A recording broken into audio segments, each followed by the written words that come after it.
Ça c'est des rennes. Ouais. Voilà. Alors là, c'est les futures reines. Ça c'est une petite... Les cellules royales. Voilà, cellules royales. Des centaines d'abeilles réparties en 19 ruches. C'est dans ce lieu caché de Vitry-le-François que les agents municipaux récoltent le miel 100% local. La ville produit son propre nectar depuis plus de 15 ans, avec le même processus tous les ans. D'abord, soulever les cadres et trouver la reine. Là, vous regardez, vous voyez la reine là?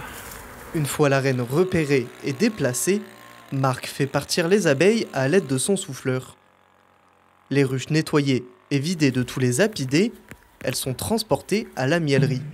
C'est ici où on récolte le miel, où on fait l'extraction. Donc on désopercule les cadres et on passe après à l'extracteur. C'est une centrifugeuse qui fait expulser le miel à l'extérieur du cadre. Et après tout ça, c'est filtré et on met après dans les bacs à décanter. C'est ici que le processus de traitement du miel débute. Philippe commence par désoperculer le miel. Voilà, ça c'est du miel qu'il faut désoperculer. Donc on a un couteau électrique et on enlève, on longeant le bois.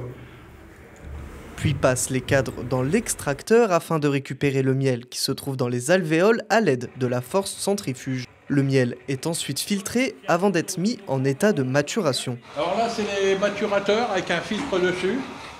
On filtre déjà le miel de façon à enlever toutes les grosses cires, tout ce qui s'ensuit, ou des abeilles mortes, ce qui pourrait arriver. Et dans le maturateur, les micro-cires vont remonter en haut, ce qui nous permettra dans 2-3 jours de pouvoir couler dans les pots de miel. Une fois le miel prêt, il est mis en pot pour être commercialisé. Depuis plusieurs années, les apiculteurs sont confrontés à des conditions météorologiques compliquées, rendant les récoltes difficiles. En 2025, Vitry-le-François n'a pu installer que 19 ruches au lieu de 25. Malgré tout, la récolte se présente mieux pour cette année. Il y a 3 ans, c'était des super récoltes. L'année dernière, on n'a quasi pas fait de récolte vu les conditions météo. Alors en espérant que cette année, ça renouvelle avec les bonnes récoltes. Bon, pour l'instant, oui, ça a l'air d'être pas mal, vu qu'on a coupé les ruches en deux pour refaire des essaims, vu la mortalité qu'on a eue cet hiver.